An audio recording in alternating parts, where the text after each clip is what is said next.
நேத்து ருதுவான சீதா இப்போ 4 மாசம் 3 வாரம் குளிக்கலையா குளிக்கலையா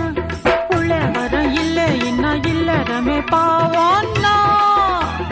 புத்தி கெட்ட சத்தியத்தை விட்டு புட்டு வாங்கோன்னா உங்க